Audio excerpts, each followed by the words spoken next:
The Justin Fields era in Chicago is now over. On March 16th, the Chicago Bears traded Justin Fields to the Pittsburgh Steelers for a sixth-round pick. Now the focus is on USC's Caleb Williams, who is projected to go first overall in the upcoming draft. And the Chicago Bears have that first overall pick, which they got from Carolina in the big trade last year, in which Ryan Poles absolutely fleeced the poor Panthers, who are now in dire straits. But Justin Fields, the man who was once the beacon of hope in the city of Chicago, is now going to be the backup to Russell Wilson in the Steel City. It has been absolutely insufferable listening to fans and media endlessly debate and making every single little thing about Caleb Williams versus Justin Fields. And part of it's understandable. Like I said, we have been thirsting for a quarterback in this city. We've been around for a century plus, and we haven't seen a great quarterback. The best quarterbacks that this franchise has ever had have been Jay Cutler and Sid Luckman. So many failed quarterbacks in this city, from Cade McNown to Rex Grossman to Mitch Trubisky, and now Justin Fields walks away. And it's really sad that it had to end this way. A few years ago, I posted on this channel the reaction of the Chicago Bears drafting Justin Fields in 2021. I thanked the heavens and thought we finally got the guy. And I'll own up to it. I really thought he was going to be the guy. After we saw flashes of greatness from Justin Fields in the tank year, I thought everything was coming together perfectly. And you know what? There are a lot of things coming together well for the Bears. They've made some big moves this offseason. They have the first overall pick again. They cleared away all that bad cap space from the Ryan Pace era. And maybe this team is going somewhere. It just might not be the way we thought it would be. I included Justin Fields in that video because I thought he was part of the future. I really thought we saw a big step forward. And yet there were bigger steps to be taken. And now we saw what we saw in 2023.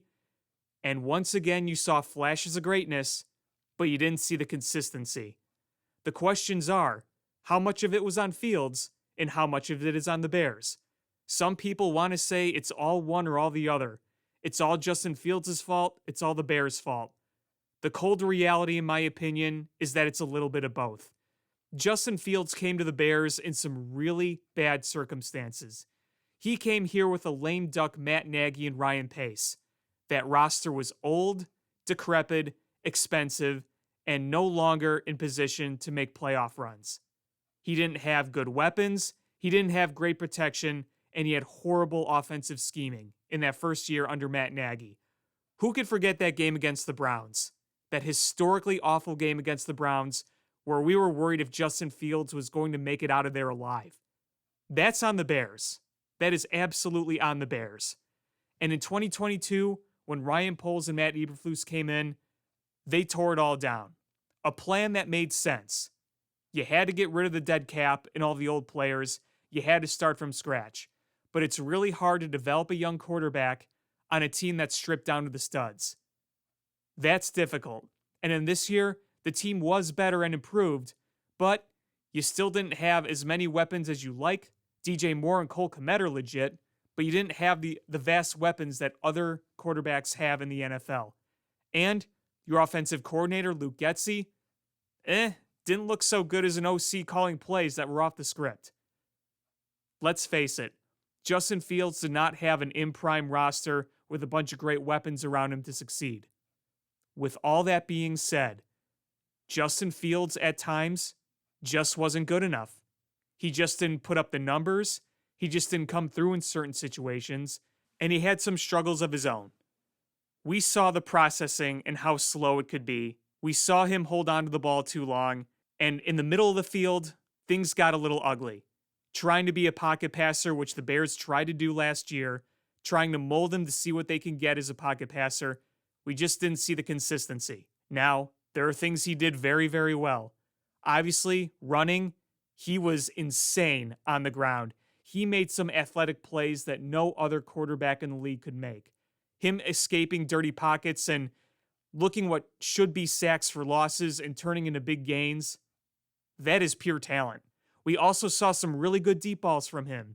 And you know what? I'll go back to the faults of the Bears. There were times he threw perfect passes that were just flat out dropped. Who remembers the Robert Tonyan pass in Cleveland this past year? Justin Fields was not responsible for that incompletion. And even his Hail Mary attempt at the end of the game, that was right in Darnell Mooney's lap.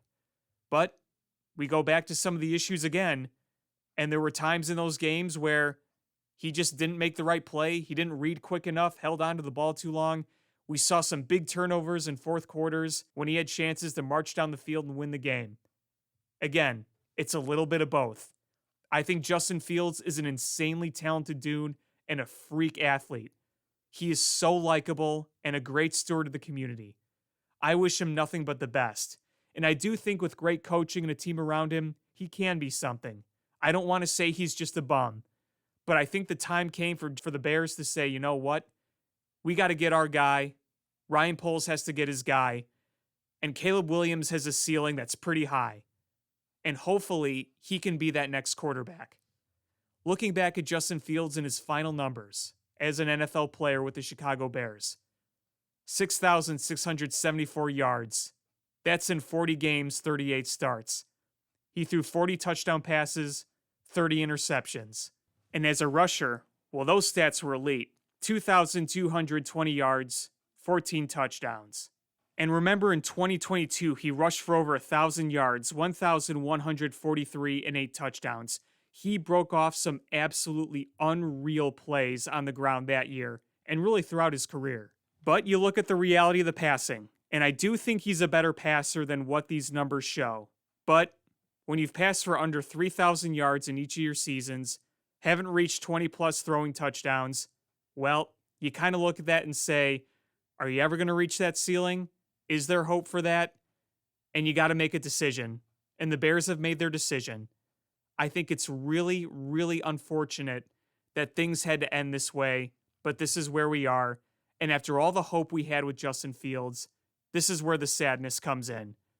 It's not that they're moving on, because there's a lot to be excited about with the prospect of Caleb Williams. This could very well be the right move. But there was so much hope, so much joy that night in 2021 when Justin Fields was drafted, thinking that this was finally it. This is the most talented quarterback the Bears have ever had. And what a great guy Justin Fields was to his fans. The team rallied around Justin Fields. The players loved him.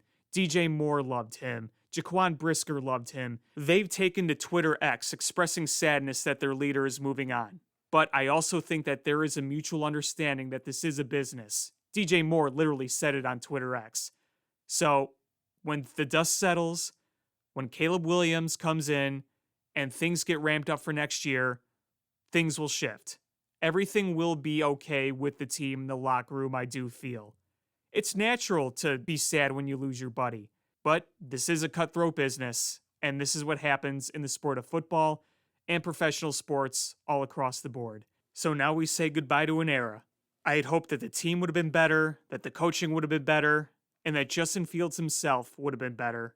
I had visions in my head of him passing for 4,000 yards, 30 touchdowns, and beating the Packers.